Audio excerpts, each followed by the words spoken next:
Hey, it's Alex coming at you here from the foothills of Mountain Baldy here in Southern California. I've never done a video outside, but figured this would be appropriate just given what I'm going to talk about today, which is the Lovely Music Records label out of New York City.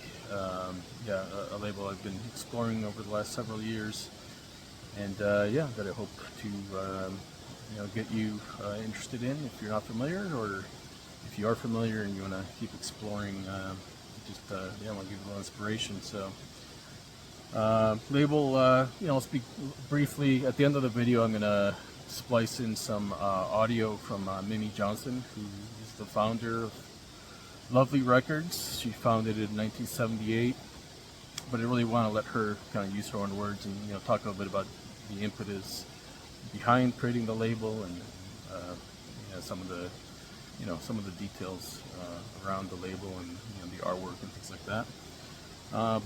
Basically the label, it's experimental music, and when I use that term, I know there's books that I've read that talk about experimental music very specifically, but music that has inputs and that has outputs or results that are unknown, right? So very much in the spirit of the scientific process, using different techniques, different elements, and exploring them, trying different things out.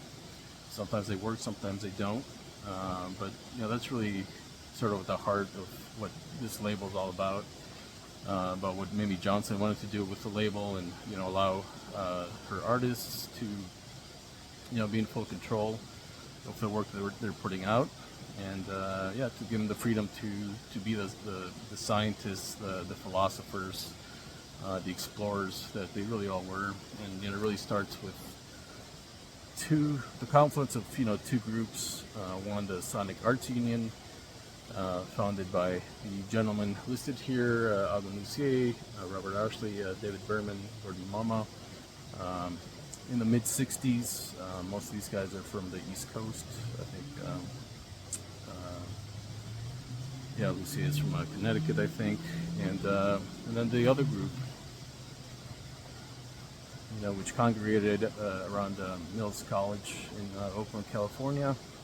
And some of the incredible, talented people that were working, in the 50s and 60s there, including, Lou Harrison, Terry Riley, interestingly, David Brubeck.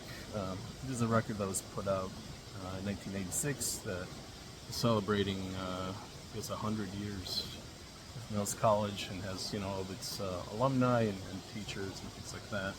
And of course, Maggie Payne, Paulina Oliveros, Steve Reichs on this record, Pandit Pranath, who worked with Lamont Young, Morton Subotnick. So Mills College, real, one of the absolute, epicenters of experimental music. For years now, I know it closed down officially. It's no longer an institution of learning, but I think it will sort of still exist. So you have the confluence of these two groups, and of course, brought together by Mimi Johnson, who was actually Robert Ashley's wife eventually. She started putting out records in 1978. What I'm going to do is I'm going to show the 35 plus records that I have on the label. I'm going to be quiet and then let Mimi Johnson speak for herself. Again, just really want to emphasize, what the real spirit of this record label is all about, which is, again, it's about collaboration. You'll see as you explore the label, you see that a lot of these different artists worked on each other's records and projects, recorded with each other. It's about exploration, as I mentioned, and it's about people that really had a real interest in just humanity in general, in nature, in the way that we perceive sound, what sound is, the relationship between sound and the listener, between the environment, one's listening environment and the listener. Of course, Pauline Oliver is very famous for her deep listening book and classes that she has done that she did for many years. She's passed away now, but yeah, I'm gonna share the titles that I have here.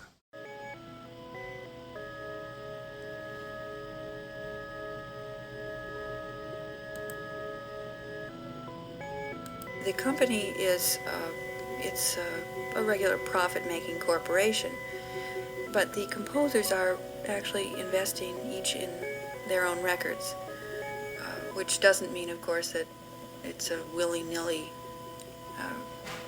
collection of composers. There's a sense to it, and clearly my personal taste and friendships are involved with this. The only way that it would be possible for Lovely Music to issue this many records in 3 years is because they're helping to fund their own discs. Not totally in all cases, but it's sort of a balance of how much money they've got and how much money I or the company have to have. So it's sort of a co-op then? It is, and it's a real collaborative project. It's a cooperative. What's the benefit of a composer putting out a record with you as opposed to, let's say, on his own label? Well, I'd be the first one to encourage anyone who wants to put out his or her own record. It's an easy process. I know exactly what it costs. Anybody can do it. And New Music Distribution Service is the distribution in New York that is really specifically set up to service these composer recordings. My feeling, however, is that a composer is better off with a little distance between himself and the public, and that's what the Lovely Music label is providing. This isn't to say that someone else couldn't do another one very similar to exactly what I'm doing. I would advise a group of composers who wish to put out their own records to join together under a common name, and in this way I think it attracts more attention. It becomes a real label, you know. What's the response been so far? Now, are you selling the records all over the United States?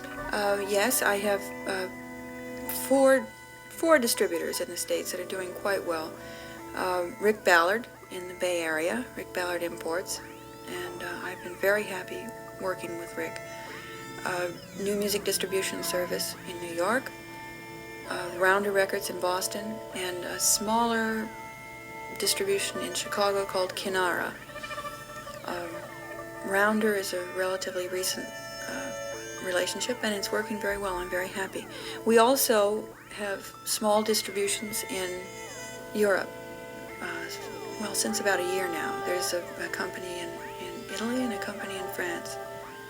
And I'm told by New Music Distribution Service and Rick that they occasionally get orders from Japan.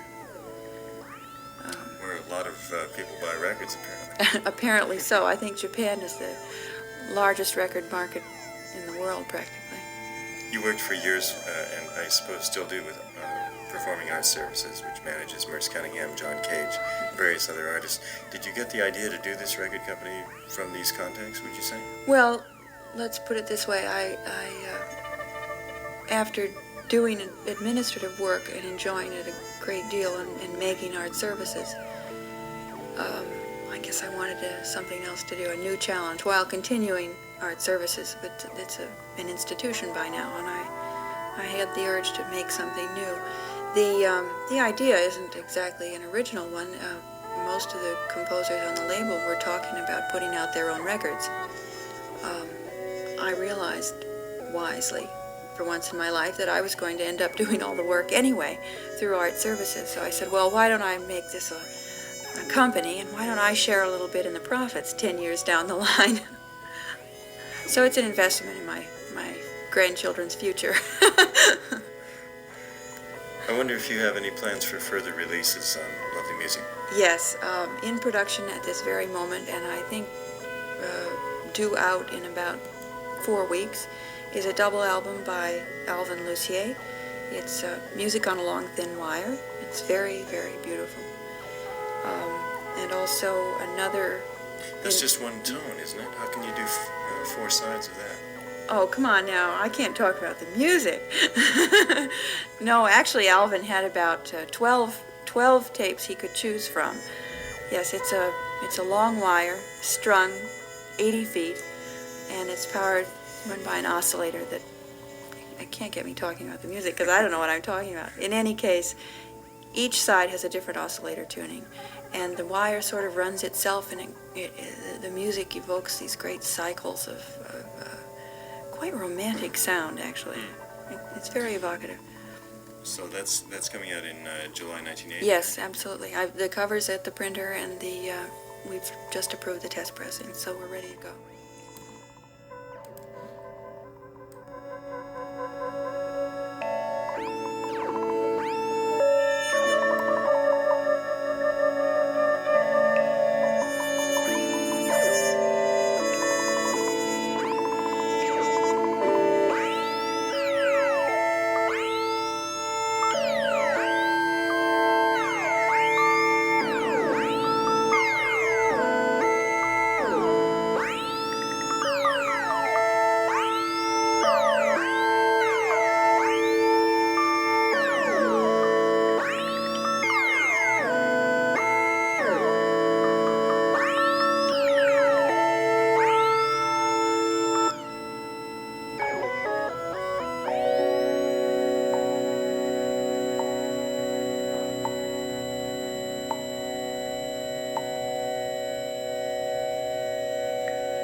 All right, well, hope you enjoy that. So that was, it's not a complete discography, but it's about 90% of the records that they put out from 1978 in its inception to about 1988. They did continue putting out music into the 90s, especially on CD.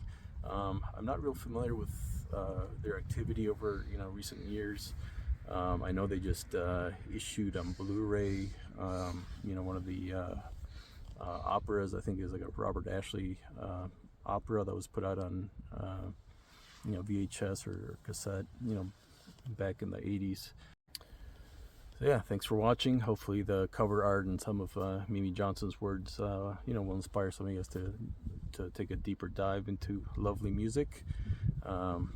These recordings have everything from the sound of radio waves in the atmosphere to the sound of electrons inside of our brain to everything in between. So yeah, if that doesn't sell you, I don't know what will. Take care, everyone.